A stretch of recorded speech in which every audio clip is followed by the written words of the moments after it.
నిజామాబాద్ నగర ప్రాంతంలో దుబ్బ జీజీ కాలేజీ వెనకాల దాదాపు మరి గత సంవత్సరం నుంచి పేద ప్రజలు గత 30 సంవత్సరాలుగా నిజామాబాద్ నగరంలో జీవిస్తూ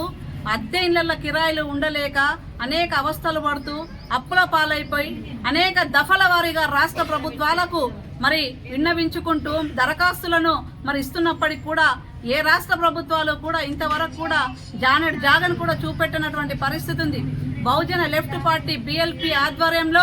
మరి జీజీ కాలేజ్ వెనుక ఉన్నటువంటి మరి స్థలంలో ప్రభుత్వ స్థలంలో దాదాపు సంవత్సరం నుంచి వీళ్ళందరూ గుడిసెలు వేసుకుంటూ వానకు వెండుతూ మరి ఇలా ఎండాకు చలికి అన్ని కూడా ఏది కూడా బాధ ఇబ్బందులు ఎదుర్కొని అక్కడ జీవిస్తున్నటువంటి పరిస్థితి. మరి ఈరోజు అక్కడ మంచినీళ్ళ సౌకర్యం లేకున్నా కరెంటు సౌకర్యం లేకున్నా అక్కడ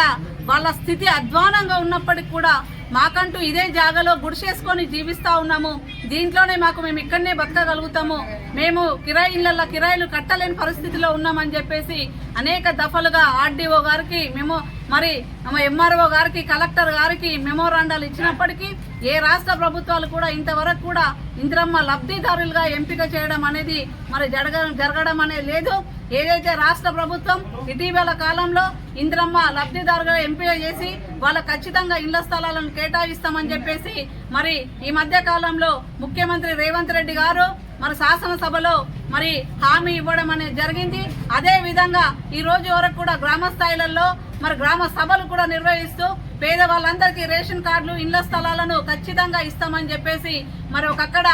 ఒక పూర్తయినటువంటి హామీని ఇస్తా ఉన్నారు రాష్ట్ర ప్రభుత్వం. మేము ఒకటే చెప్తా ఉన్నాము, BLP పార్టీగా రాష్ట్ర ప్రభుత్వం ఏదైతే నిరుపేదలైనటువంటి వాళ్ళు ఎక్కడైతే గుడిసెలు వేసుకుని ఉన్నారో అక్కడ గుడిసెలలో వారి జీవనాన్ని కొనసాగిస్తున్నటువంటి ఈ నిరుపేదలకే పక్కా ఇల్లు కట్టించండి, వాళ్ళకు పట్టాలను ఇవ్వండి, వాళ్ళకి అక్కడ సదుపాయాలన్నింటినీ కూడా రాష్ట్ర ప్రభుత్వంగా మీరు చొరవ తీసుకొని ఖచ్చితంగా సహకరించే విధంగా అటువంటి కృషిని మీరు అందించాలని చెప్పేసి మేము రాష్ట్ర ప్రభుత్వానికి డిమాండ్ చేస్తూ మరి అక్కడ ఉన్నటువంటి ఆ స్థలాలలో కట్టుకున్నటువంటి వాళ్ళకు కూడా 5 లక్షల రూపాయలుగా కూడా మరి రుణాన్ని కూడా అదే విధంగా రాష్ట్ర ప్రభుత్వం ఆ విధమైనటువంటి సహకారాన్ని కూడా అందించి ఈ కుటుంబాలన్నింటినీ కూడా ఆదుకునే విధంగా రాష్ట్ర ప్రభుత్వం ముందుకు రావాలని చెప్పేసి బహుజన లెఫ్ట్ పార్టీ మరి BLPగా రాష్ట్ర ప్రభుత్వానికి డిమాండ్ చేస్తా ఉన్నాము.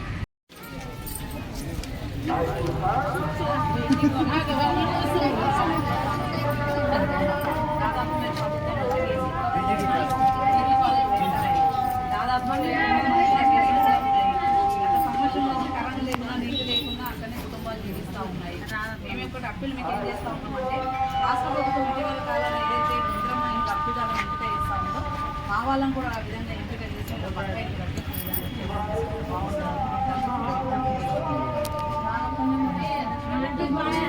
కలెక్టర్దే కాబట్టి కలెక్టర్ మీ సమస్య చెప్తాము, పంపిస్తాము.